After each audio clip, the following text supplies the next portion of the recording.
Assalamualaikum warahmatullahi wabarakatuh. Perkenalkan, nama saya Budi Priyanto dengan NPM 0211222255. Sebelumnya saya ingin mengucapkan terima kasih kepada Ibu Yolanita selaku dosen pengampu mata kuliah Communication and Negotiation Business yang telah memberikan kesempatan saya untuk membuat video interview ini.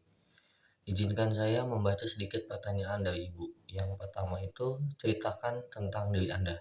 Baik, jadi nama saya Budi Priyanto, saya lahir pada tahun 2003, bulan April lebih tepatnya. Saya lulusan SMK Negeri 1 Cilengsi, jurusan Teknik Kendaraan Ringan. Dan saya mempunyai pengalaman bekerja di Indomaret dan juga saya memiliki pengalaman PKL pada saat sekolah di Mercedes-Benz. Saya cukup inovatif saat mengatasi masalah. Contohnya, pada saat saya PKL di Mercedes-Benz, saya sempat ditempatkan di bagian staff, yang dimana job desk saya itu membuat surat penerimaan barang dan pengiriman barang. Jadi setiap barang yang masuk ataupun keluar itu harus ada suratnya. Menurut saya itu kurang efisien. Kenapa begitu? Karena cukup membuang waktu yang cukup banyak. Jadi saya mengajukan ide ataupun terobosan untuk mengatasi itu dengan cara menyatukan semuanya, surat pengiriman maupun surat penerimaan. Jadi hal tersebut lebih efisien. Kenapa? Karena lebih hemat kertas dan pekerjaan yang seharusnya diselesaikan 5 jam bisa selesai dengan 2 jam. Dan di dalam kertas tersebut saya telah menyediakan QR code untuk melihat maupun mendownload soft filenya. Lalu lanjut pertanyaan kedua, yaitu sebutkan dan jelaskan apa yang menjadi kekuatan Anda. Yang pertama tentu saja saya cukup percaya diri. Lalu yang kedua itu saya cukup bisa menyelesaikan permasalahan yang sedang dihadapi. Lalu yang ketiga saya cukup mudah untuk bersosialisasi dengan siapapun. Hal tersebut membuat saya jadi lebih mudah untuk mendapatkan kepercayaan maupun hati dari klien maupun rekan kerja saya. Lalu lanjut pertanyaan yang ketiga, yaitu sebutkan dan jelaskan kelemahan Anda.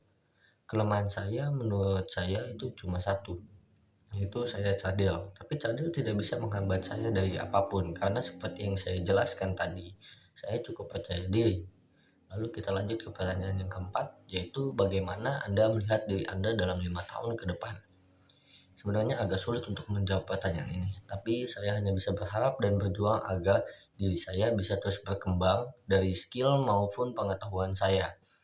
Lanjut ke pertanyaan yang kelima, yaitu bagaimana Anda mengembangkan pengetahuan Anda. Jadi menurut saya ada banyak cara ya. Saya biasanya membaca buku, tapi karena sekarang zaman udah cukup canggih, jadi saya bisa membaca buku melalui e-book yang telah tersedia di banyak platform.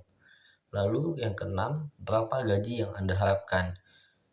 Gaji yang saya harapkan itu sesuai dengan job desk dan juga kebutuhan hidup di daerah tersebut. Apabila kebutuhan hidup di daerah tersebut cukup tinggi, jadi saya berharap gaji saya bisa di atas itu. Lalu yang ketujuh, mengapa kami harus memilih Anda dibandingkan kandidat lain? Oke. Karena saya cukup kompeten di bidang ini dan saya cukup menguasai di bidang ini. Terlebih lagi saya sudah berada di bidang ini sekitar 1 sampai 2 tahun. Lanjut ke pertanyaan yang ke-8, yaitu apakah Anda bersedia bekerja lembur atau overtime? Jadi menurut saya ada beberapa yang harus dipertimbangkan. Misalnya peraturan di perusahaan tersebut, apakah ada bayaran lebih untuk lemburan maupun atau misalnya peraturan di perusahaan tersebut yang mengharuskan para karyawannya untuk menyelesaikan tugas yang diberikan terlebih dahulu. Lalu pertanyaan yang terakhir, apakah ada yang ingin Anda tanyakan tentang perusahaan ataupun wawancara hari ini? Baik, terima kasih telah memberikan saya kesempatan. Saya punya satu pertanyaan, yaitu apa sih goals perusahaan ini pada tahun ini? Sekian interview ini, kurang lebihnya mohon maaf. Wassalamualaikum warahmatullahi wabarakatuh.